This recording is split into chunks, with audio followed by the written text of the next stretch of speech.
Eu quero falar sobre um tema importante que diz respeito à contemplação e o empreendedorismo. São duas facetas de uma verdade que nós, como crentes, às vezes não conseguimos lidar muito bem com essa questão e, consequentemente, a gente sofre muitas pressões, né?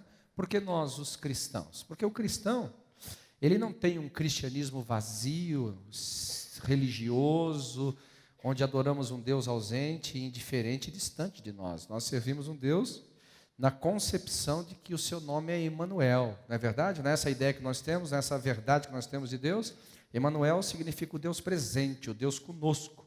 Então o desejo de todo cristão fervoroso é ter um encontro íntimo, um encontro pessoal, um relacionamento diário com esse Deus, onde nós chamamos a contemplação, estar nos pés dele, adorando, bendizendo, ora em jejum, ora em oração mais profunda, ora em um retiro espiritual, ora num ano sabático, e assim vai os meios pelos quais nós podemos imergir com mais profundidade nas questões espirituais. Mas por outro lado, nós como cristãos também entendemos que a natureza humana é uma natureza empreendedora. Deus não nos chamou simplesmente para vivermos num ambiente de adoração, mas também num ambiente de empreendedorismo. Vemos essa realidade na criação. Observamos a pessoa de Adão, né? Adão é o primeiro homem da humanidade, e nele está constituída toda a ideia do que Deus previa para nós, que ele desejava para nós. Então Adão teve um encontro pessoal com Deus. Quando ele soprou em suas narinas o fôlego da vida, certamente a primeira pessoa conhecida por Adão foi Deus.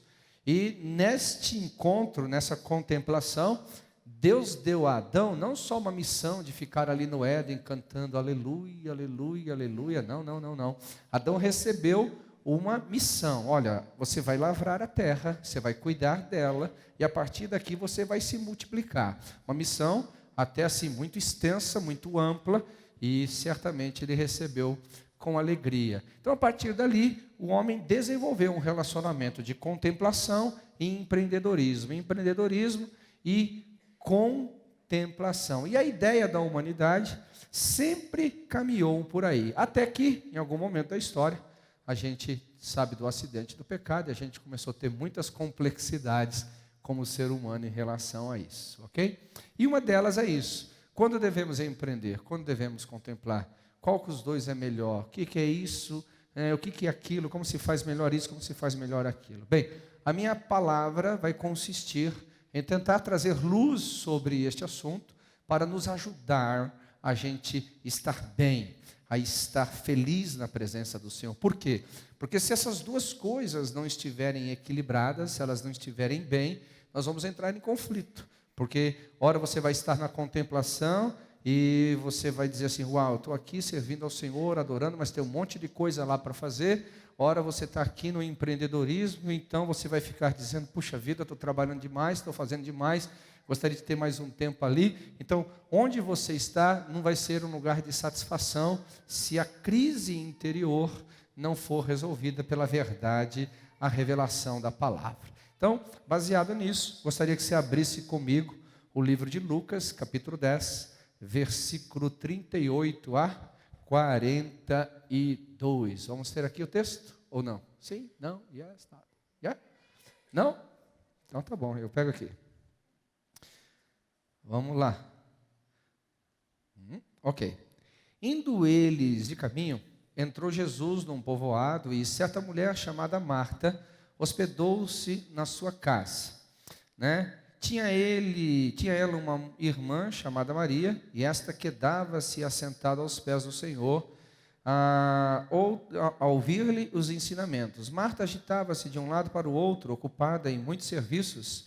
Então se aproximou de Jesus e disse, Senhor, não te importas que minha irmã tenha deixado que eu faça todas as coisas sozinha? Ordena-lhe, pois, que venha ajudar-me. Então respondeu-lhe o Senhor, Marta, Marta, andas inquieta e te preocupas com muitas coisas. Entretanto, pouco ou uma só mesmo é necessária. Pois Maria escolheu a boa parte e essa não lhe será tirada. Esses dois personagens aqui reunidos com Jesus, Marta e Maria, representa bem esse contexto de conflito que eu falei para vocês. E Jesus está aqui neste processo em que uma estava condenando a outra, uma não estava aceitando bem o posicionamento da outra, para tentar trazer solução ao conflito. Percebe que eles queriam que Jesus se posicionasse. Senhor, né? Na representação de Marta, o empreendedorismo, fazendo, edificando, realizando. E na visão de Maria, né? A contemplação aos pés do Senhor Jesus. Estou aqui só adorando, bendizendo. Então, principalmente Marta estava muito incomodada com a situação de Maria. E dizia, Senhor, não te dá? Você não está vendo essa situação aí? E você vai observar que Jesus, ele não toma uma posição partidária no assunto. Pelo contrário. Porque a visão de Jesus não é uma visão em que esses dois aspectos da vida são conflitantes. Na visão de Jesus, eles não são auto-excludentes. Em outras palavras, eu então vou me tornar um adorador contemplativo e, consequentemente, não tenho que fazer nada em relação à vida no que diz respeito a empreender, a viver, a construir um mundo melhor para mim, para minha família e quem mais eu achar que pode participar disso. Por outro lado, Jesus também não entende de que o empreendedorismo é fruto somente da nossa capacidade humana aperfeiçoada nos cursos, nas faculdades e com as experiências da vida, independente de uma vida aos pés do Senhor, buscando a sua graça e o seu favor. Jesus consegue resolver essa questão apresentando o princípio da escolha. Foi isso que Jesus disse assim, olha, Maria soube escolher. E a escolha, querido, não está aqui simplesmente no fato de ela estar aos pés de Jesus contemplando. A escolha é sobre o período, o momento, a hora da escolha. Então o que Jesus quis dizer para Marta, assim, Marta, é o seguinte, as escolhas vão definir a sua vida. E existem momentos, neste caso aqui, Marta, de que eu talvez não vou voltar mais na sua casa. Talvez esse momento de proximidade, esse momento de comunhão comigo, esse momento de profundo relacionamento comigo, nunca mais vai se repetir. Por isso que Maria escolheu a boa parte. Por isso que ela soube entender o tempo da visitação. Por isso que ela soube entender o momento que não vai lhe ser tirado o que ela está pegando neste momento. Porque a sua casa e essas agitações todas que você está fazendo, você teria outra hora para fazer. Aliás, eu sempre brinco dizendo que trabalho de casa é um treinamento para a eternidade. Porque não tem fim. Não é verdade? Você viu que o trabalho de casa não tem fim? Você toma o café da manhã, quando você está limpando a louça da manhã, você está sujando já a louça do almoço. Quando você está limpando a louça do almoço, você está sujando para o café da tarde. Você toma o café da tarde, você está sujando a louça para o jantar. Aí você vai dormir, aí quando você acorda, tem que arrumar a cama. Quando você arruma a cama, tem que desarrumar. Então não tem fim.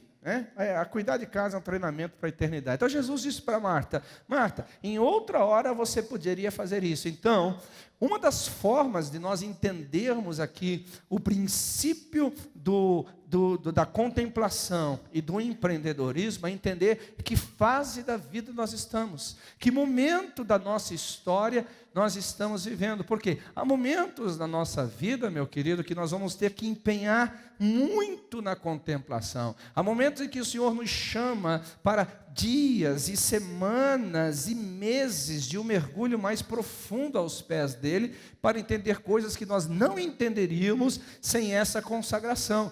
No entanto, há momentos em que, como fruto da contemplação, você vai ter que desempenhar. Então a sua energia vai ser gasta aqui para executar, inclusive, aquilo que você recebeu no momento de comunhão, no momento de contemplação. Então as escolhas, elas estão em você saber decidir certo no momento certo, saber decidir certo na estação certa para produzir aquilo que Deus quer que seja produzido. Então, existe uma sabedoria. E no momento, então, que você toma partido, é muito melhor ficar aos pés do Senhor. Não é muito melhor. Uma coisa não exclui a outra. Não adianta eu estar nos pés do Senhor se eu não tenho uma vida frutífera, se eu não tenho uma vida abundante, se eu não reproduzo esse cristianismo, essa vida com o Senhor, em coisas factíveis, em coisas palpáveis, em uma vida equilibrada. Da mesma forma, não adianta eu ter um baita sucesso aqui, seja ele comercial, industrial, profissional, sei lá o que você faz da vida, e quando olha para dentro de você, existe um ser humano oco, apenas com resultados externos, de fora para fora. Não existe nada plantado nos céus, reservado lá, onde a traça não come, né? A ferrugem não corrói, e o ladrão não rouba. Então, na realidade, eu parto para esse segundo ponto, terminando aqui dizendo, não existe partido. É uma moeda com dois lados.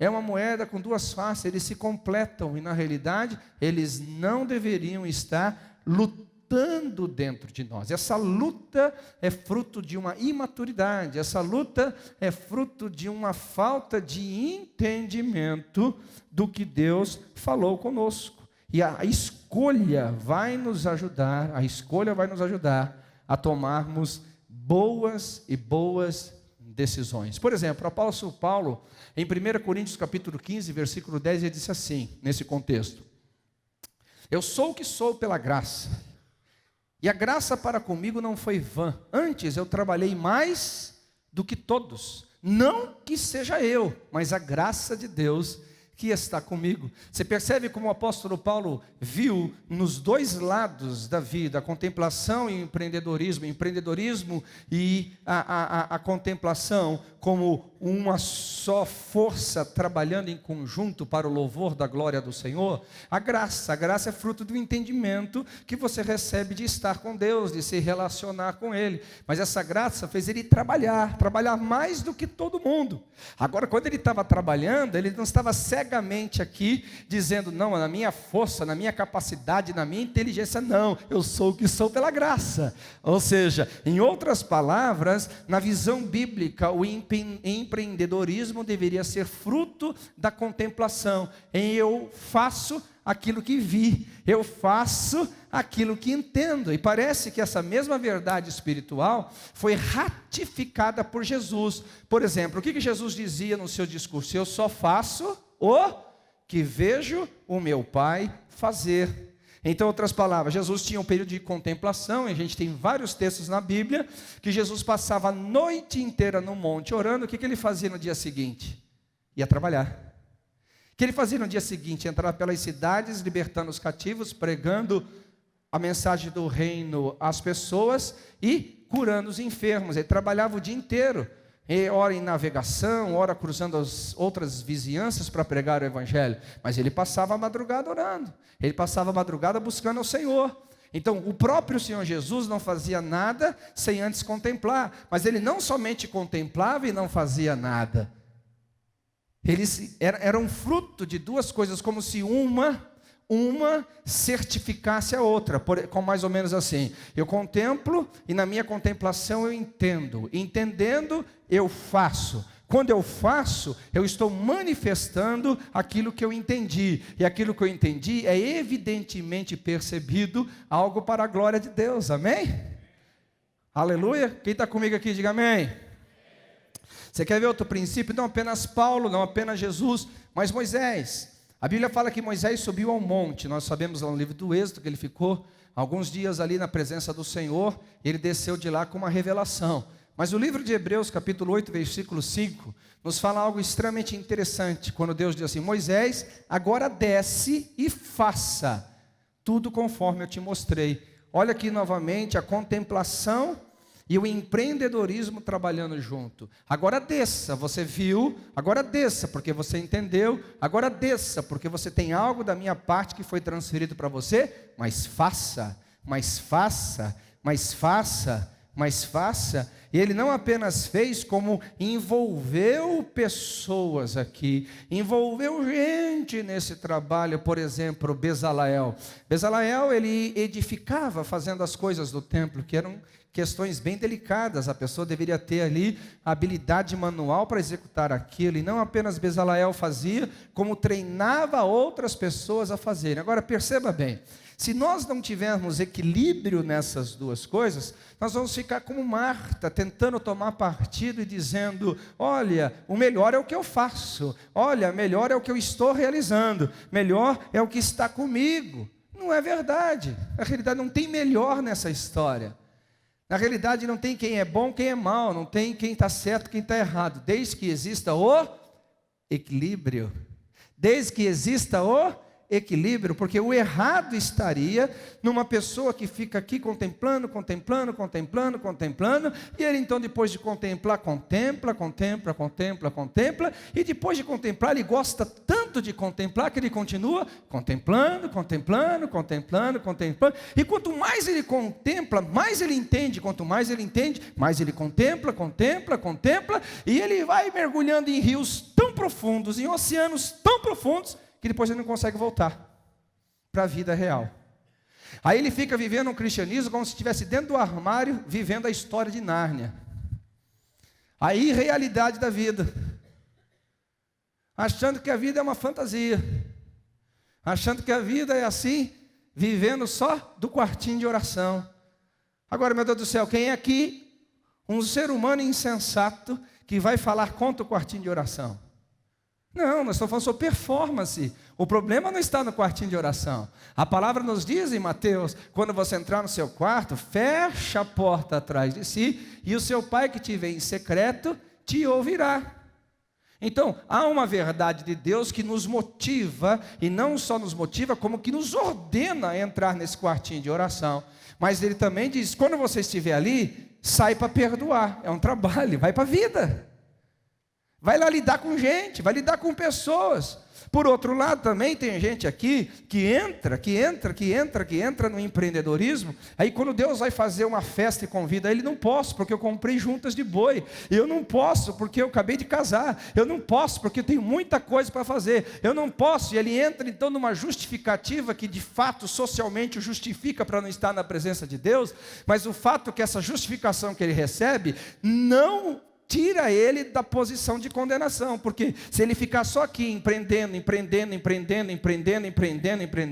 um dia vai chegar a prestação de conta. Louco, o que você fez da sua vida? Você achou que a vida era só trabalho, e não aqueceu, não viveu intensamente em Deus?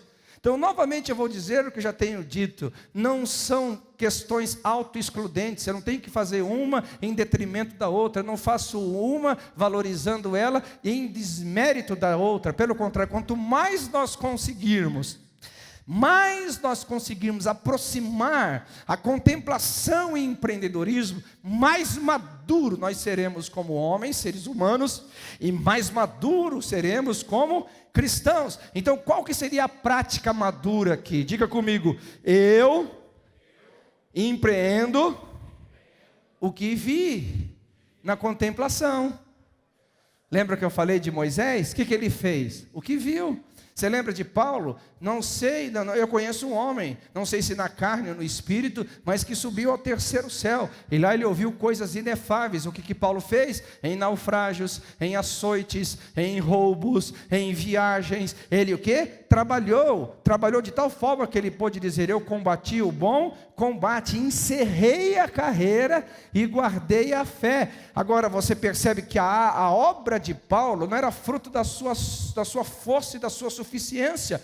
Ele revelava Cristo, ele exalava o bom perfume de Cristo, ele fazia conhecido o Cristo no meio dos gentios, que não sabiam até então a diferença da mão direita da mão esquerda. Ele tinha um trabalho árduo para fazer, que era fruto daquele dia, lá na estrada de Damasco, que ele viu o Senhor, fruto daquele dia que o Senhor apareceu para ele e disse: eu te enviarei aos gentios. Então nós vemos por toda a Bíblia, isso daqui. O apóstolo Pedro mesmo diz: como deixaremos de falar a respeito de Cristo, o verbo da vida, cujas nossas mãos apalparam? A vida cristã é feita de revelação a respeito de Deus, revelação a respeito da sua vontade, entendimento atento sobre quais são as batidas do seu coração, que vai nos colocar com a mão no arado, crendo que aquele que nos deu a visão é poderoso para nos levar a bom termo, é poderoso para nos fazer prosperar em toda a nossa caminhada. Alguém pode dar uma glória a Deus aí ou não? Aleluia! São verdades extremamente poderosas. Agora observe bem, uma das coisas interessantes aqui. Por que a gente tem que começar, eu diria, se tivesse um start, não lá, mas aqui na contemplação? Por quê? Simples. Porque quando você for empreender, você vai perceber que na vida de empreendimento, uma das coisas que sempre vão acontecer na obra de Deus, sempre, você vai ser questionado com que autoridade você faz o que está fazendo. Com que autoridade você está realizando o que você está realizando. E uma das coisas que vai corroborar a sua autoridade, que vai dizer que você realmente está fazendo em nome do Senhor, é a sua revelação. É o entendimento que você tem, e enquanto aquele entendimento está em linha com a verdade, com a doutrina de Deus. Isso é extremamente importante, por quê? Você lembra quando foi indagado o Sinédrio, ali tinha um homem chamado Gamaliel, e eles estavam tentando perseguir os cristãos. O que Gamaliel falou para eles? Assim, gente, cuidado. Porque já apareceu um grupo anteriormente tentando fazer o que esses caras estão fazendo e não deu em nada. Eles foram dispersos. Agora tome cuidado, esses caras estão empreendendo. E se esse negócio que eles estão fazendo é de Deus, eu advirto vocês, cuidado para vocês não estarem perseguindo a própria obra de Deus. E é possível perseguir a obra de Deus, sabe por quê? Vai para o livro de Atos, você vai observar quando Jesus apresenta-se para Paulo. O que ele diz? Paulo, Paulo, porque você me persegues. Aí eu te faço uma pergunta, será que Paulo tinha entendimento disso? Não, porque o empreendedorismo dele era religioso, e a sua religiosidade era fétida, cega, e não conseguia entender o plano de Deus. Então nós temos que tomar cuidado.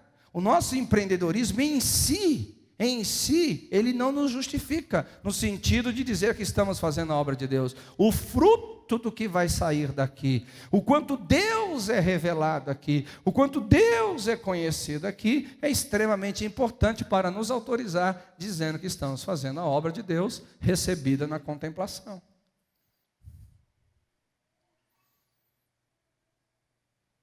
Todos os homens de Deus caminharam nessa direção. Todos os homens de Deus. Outra coisa importante que você tem que entender. Muitos de nós, quando vamos para o empreendedorismo, fazer a obra de Deus, quem aqui gosta de fazer a obra de Deus? Diga amém. Nós vamos entender que embates, confrontos entre reinos vão acontecer. Lembra de Neemias? Logo nos primeiros dias que ele chegou em Jerusalém para restaurar os muros e pôr as portas que estavam queimadas, aqueles 3 perturbados, sempre vai ter gente perturbada no seu caminho. Sempre vai ter gente que vai tentar atrapalhar, fazer aquilo que você está fazendo como fruto da sua intimidade com Deus. A questão é, eles vão indagar você, quem é que te autorizou? Quem é que te deu ordem para fazer aquilo? E se Neemias não tivesse a carta do rei com autorização, para que ele entrasse na floresta do rei e trazer de lá a madeira, ele estava ali, frito em banha bem quente. Nós temos que entender isso. É muito importante isso. Outra questão, aqui é os desafios de fazer algo em Deus e para Deus. O desafio de fazer algo que realmente nos capacita a servir ao Senhor, que é a revelação, também é uma força interior. É uma força interior, porque quando você resolve pôr a mão no arado e servir a Deus, seja lá em qualquer área, querido, não estou falando simplesmente aqui no púlpito como um pregador, não simplesmente como um líder de célula cuidando de gente, ou um líder de departamento desenvolvendo um aspecto da igreja local. Não, não, não. A obra de Deus é mais abrangente do que aqui dentro das 4 paredes. A obra de Deus, ela está espalhada em todos os setores do mundo. E você ali executando a vontade de Deus, as tribulações vão vir, os momentos difíceis vão vir, e as lutas vão aparecer, porque é inerente. Não adianta você achar que está fazendo a obra de Deus e não vai ter perseguição. Pelo contrário, por você estar fazendo a obra de Deus, você vai ter perseguição. E a única coisa que vai te sustentar não é o sucesso da obra, simplesmente, mas é a força da voz interior. E se você não tem essa força da voz interior, você não consegue ir adiante. Porque você começa a questionar, será que vale a pena fazer o que eu estou fazendo? Olha a luta que eu estou passando. Será que vale a pena ir por onde eu estou indo? Olha as perseguições que eu estou sofrendo. Olha, será que adianta fazer o que eu estou fazendo? Olha a situação que eu me encontro. Não, você vai olhar para dentro de você e diga, ainda que, como falou Abacuque, ainda que, eu louvarei o Senhor. Amém, o meu Deus, igual Jó falou, eu sei, estou certo que por fim o meu Redentor vive e ele se levantará sobre a terra. Vai falar igual José, dizendo, não importa se eu estou morrendo agora, mas vocês me prometem, tire os meus ossos daqui, porque a palavra de Deus vai se cumprir, vocês vão sair daqui. Uma das coisas que nos ajuda a empreender para Deus, em qualquer área que Ele nos chama, é essa voz interior, sabendo, se Deus é por mim, nada e ninguém é contra mim, e todas as coisas de alguma forma vão cooperar para o meu destino profético, vão cooperar para o plano de Deus na minha vida, vão cooperar para que eu viva intensamente aquilo para o qual o Senhor me chamou. Aleluia. Agora eu te faço uma pergunta, se nós atrevidamente vamos tentar empreender aqui, sem essa voz interior, como iremos suportar os momentos de luta? Como iremos suportar os momentos de aflições? Porque não há nada dentro que nos mantém firme para enfrentarmos as questões externas. Lembra dos espias? Lembra deles? Eram 12 espias, mais 10 não tinha essa voz interior. Então o que eles diziam? Essa terra realmente é terra que mana leite e mel, mas tem gigantes, e eles vão nos comer como pães, como gafanhotos vão nos devorar.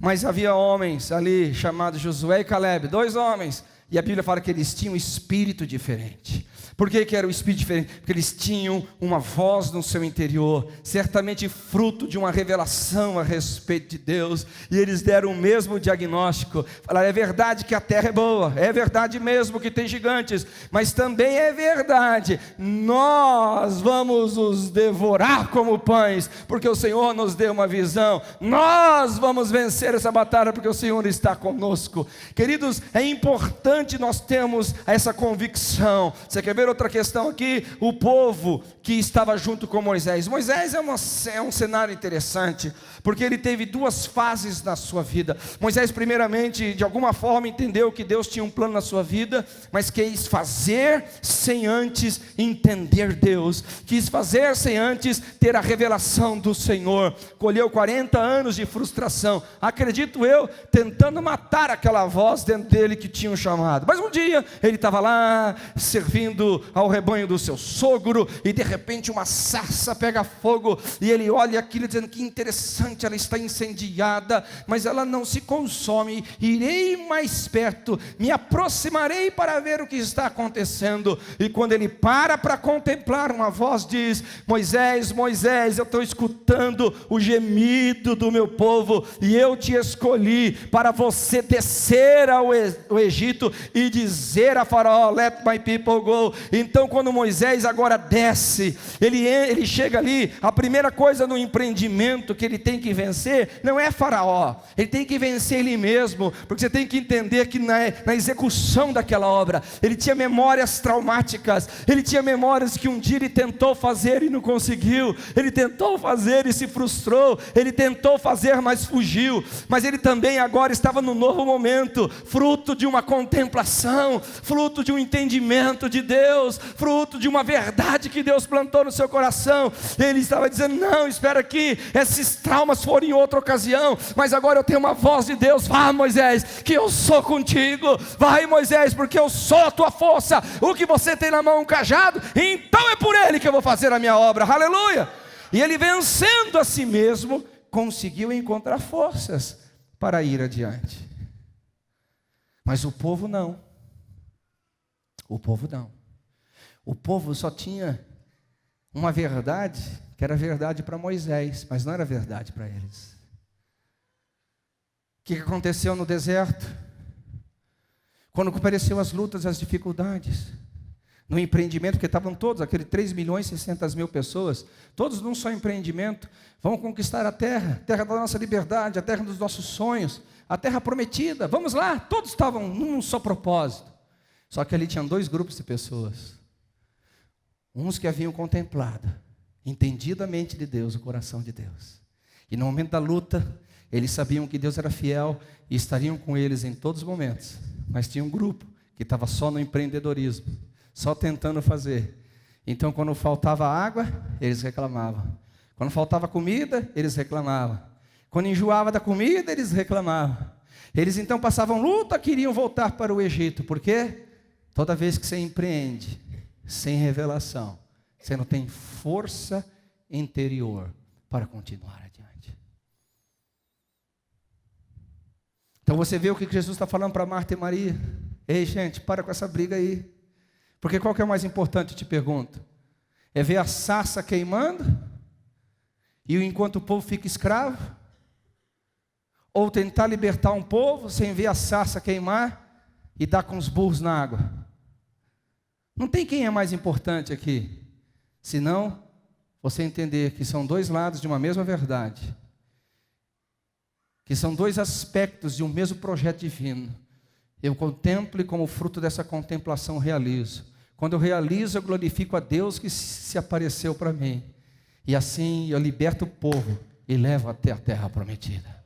Eu concluo aquilo que o Senhor me deu. Eu concluo aquilo que está no seu coração. Então a Bíblia está cheia de exemplos como esse. Cheia de exemplos como esse. Agora o que eu percebo, querido? Uma coisa interessante em tudo isso.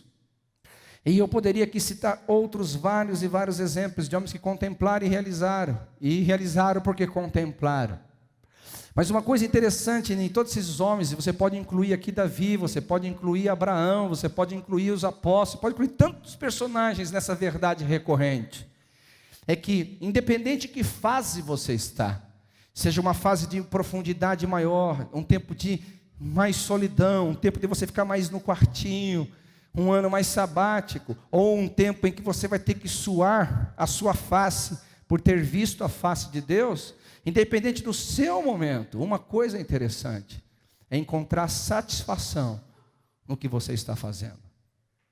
Foi o que Jesus estava ensinando para Marta, no sentido de elogiar Maria.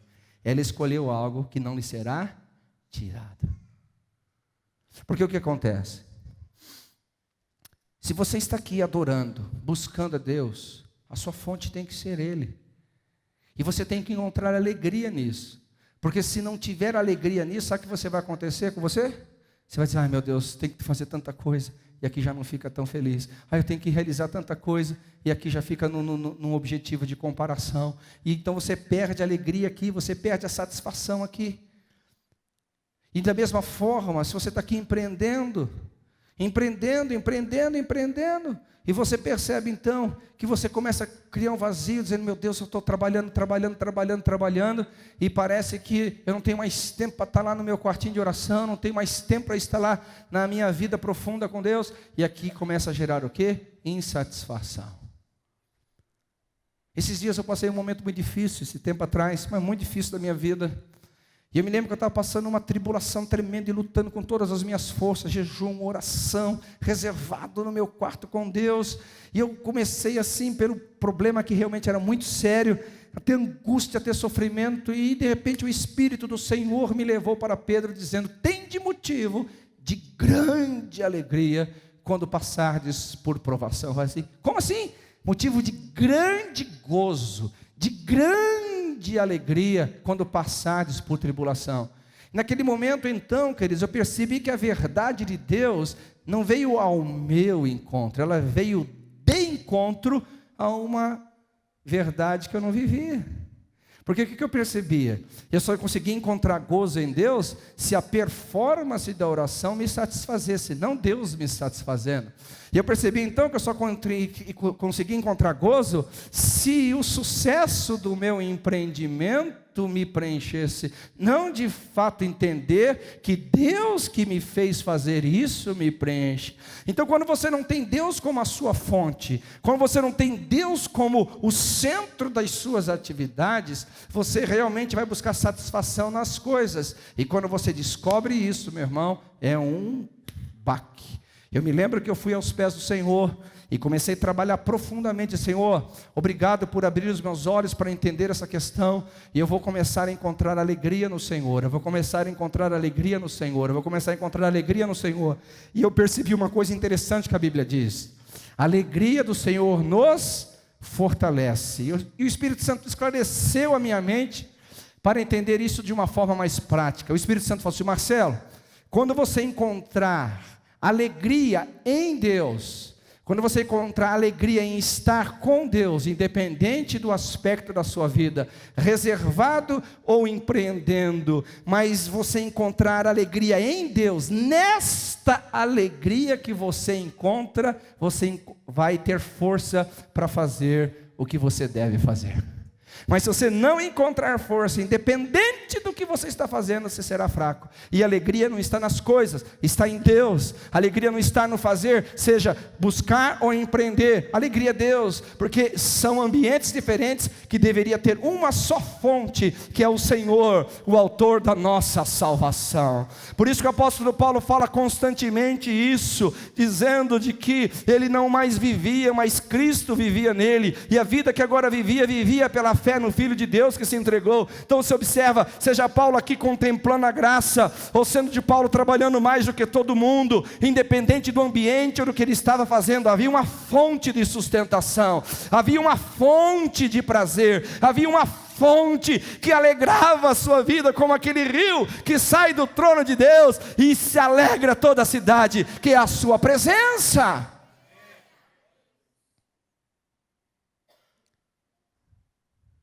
Aleluia.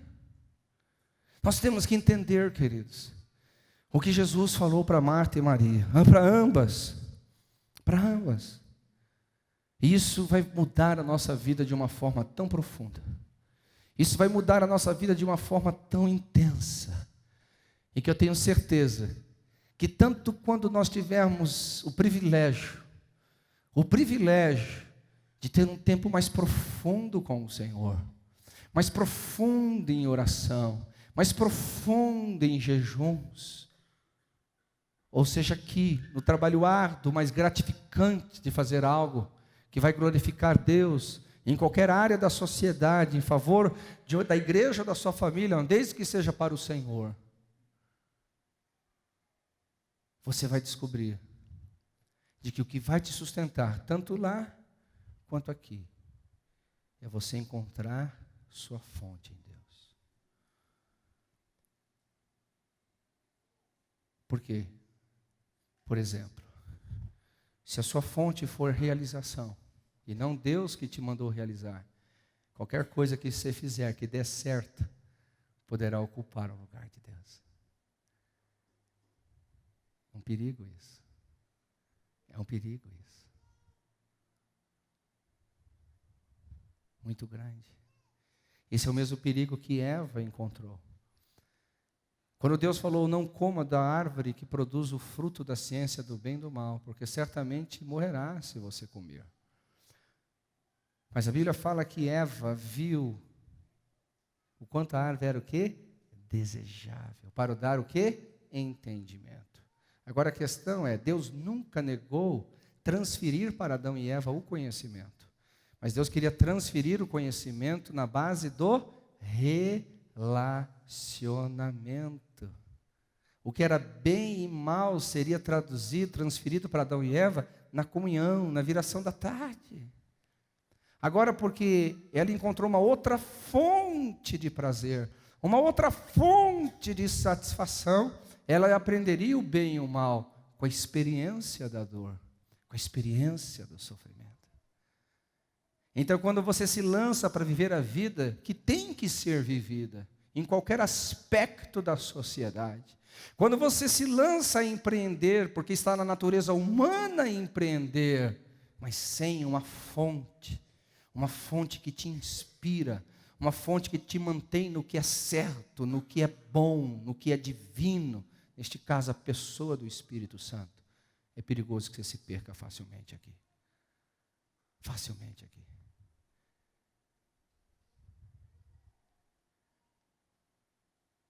Então nós temos que parar um pouquinho e pensar, Deus, será que todas as minhas fontes estão no Senhor?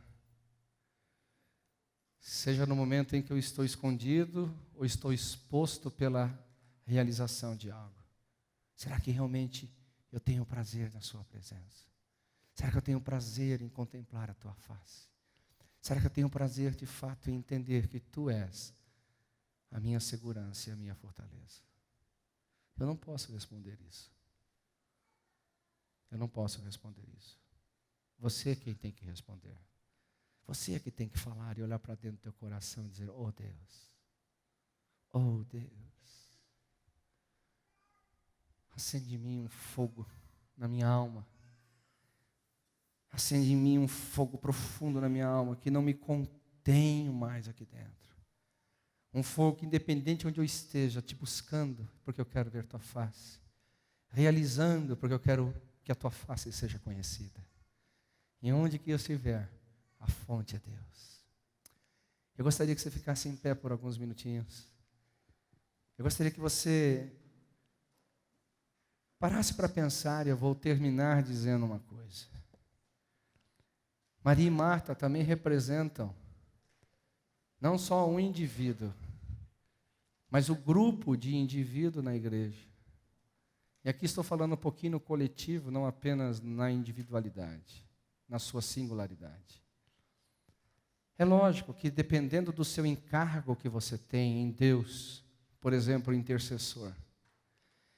O intercessor, logicamente, que ele vai sempre vir mais para a torre de oração. É evidente que o intercessor sempre vai querer estar aqui, porque é inerente ao seu chamado. Agora, se o empreendedor olha aqui, o intercessor, e fala, pô, esses caras aí ficam lá dentro do armário de Nárnia e não entendem a realidade da vida, é por isso que a igreja não vai para frente, não prospera, esses caras não querem fazer nada. Então a gente demonstra que na nossa coletividade, nós não estamos maduros para entender o momento ou o chamado de cada um. Por outro lado, o intercessor olha e diz assim, esses caras, esses empreendedores, pensam que a obra de Deus é feita só por suor, eles têm que dar tempo com Deus, tempo de qualidade, cadê o tempo com Deus?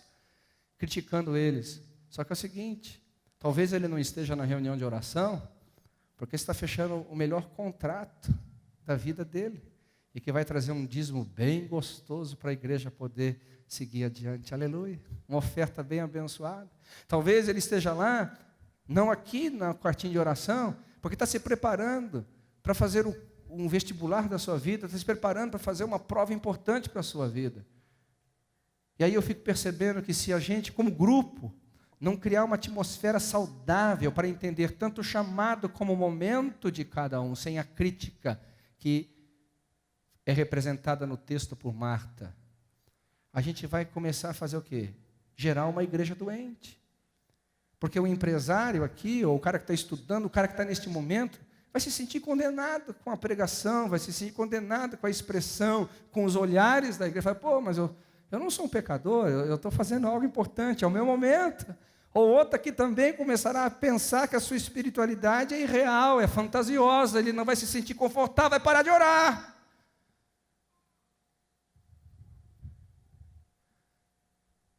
Então nós temos que crescer para a maturidade. Entendeu? E ajudar um ou outro se de fato alguém está se perdendo no processo, mas não condenar. Trazer para o equilíbrio se alguém está desequilibrado, mas não condenar. Tentar ajudá-lo a se encontrar de novo e não perdê-lo de uma vez pelas palavras duras e difíceis. Nós somos corpo, nós somos igreja. E as coisas mudam. na vida. Neste caso das escolhas, na visita de Jesus, quem estava certa? Maria. Eu não estou tomando partido aqui. Maria, ela fez a boa escolha. Porque em qual outro momento Jesus voltou para algo tão profundo como aquele? Mas depois que o seu irmão morre, Lázaro, Maria continua contemplando. A Bíblia fala que ela ficou sentada lá enquanto Jesus chegava. Marta saiu correndo. É hora de trabalhar. Jesus... E ela que destravou o milagre ali. Jesus foi, então vai lá, tira a pedra. Neste momento, quem é que estava certo? Marta. Maria estava errada. E não era momento de ficar sentado e prostrado. Tinha um defunto lá. Tinha que resolver a situação. Então, queridos, qualquer um pode se perder no meio do processo. Uma hora você que estava certo está errado. Outra hora você que estava errado pode estar certo. Aí eu pergunto, o que as condenações de uma defesa de uma visão em detrimento da outra vai trazer saúde para nós? Nenhuma. O que vai é o equilíbrio. E eu torno a repetir, e a repetição é fruto do aprendizado. Produz aprendizado. Equilíbrio. Se aproxime para ver. O cara está empreendendo demais, chega perto. E aí, cara, o que você está fazendo? Cara, Deus me deu uma obra poderosa. E eu não posso me distrair, eu tenho só um prazo pequeno, porque o rei, quando mandou sair de lá, dizendo, qual é o prazo da obra? Quanto tempo ficará fora, Neemias? E ele, em 52 dias, terminou rapidamente a obra que tinha que fazer. Foco. Fala, pô, cara, é verdade, eu vou orar mais por você. Porque se você perder tempo aí, você está perdido. Ou o cara do outro lado lá, o que você está fazendo aí, Abacuque? Cara, Deus me mandou subir para a torre de vigília. Deus mandou subir, Deus falou, fique aí. Ô, cara, é verdade. Olha o livramento que você está trazendo. Então a gente chega à conclusão de que a disputa do partidarismo, dos contempladores e dos empreendedores, não nos leva a lugar nenhum, senão a nos ferir, a nos machucar e a perder o melhor que esses dois lados de uma mesma história têm. O melhor que esses dois podem fazer por nós no reino de Deus. Amém? Você pode fechar os seus olhos e você pode olhar para dentro do seu coração, tocar um pouco instrumental. Você pode olhar para dentro de você e começar a ver Deus, porque você pode estar aqui nessa pregação em vários ambientes. O ambiente de não estar valorizando esse seu chamado que Deus te deu para entrar lá para a oração, achando que é perda de tempo. Não, querido, vá para lá, isso é importante, extremamente importante, extremamente produtivo. Tempo de quarto, tempo parado na presença de Deus nunca vai ser desperdício. Você está construindo, algo está acontecendo, o reino está se movimentando enquanto você está parado buscando ao Senhor. Ainda que os seus olhos não veem, ainda que os seus ouvidos não ouçam, ainda que não subiu ao teu coração, algo está se movimentando com a sua oração. Lembra o que Deus falou pela boca do anjo para a Cornélio? Cornélio, as suas esmolas e as suas orações subiram diante de mim, por isso o Senhor enviou os seus anjos. Ei, não desista da sua torre de oração. Ei, não desista desse tempo intenso de busca. Ele tem o seu galardão.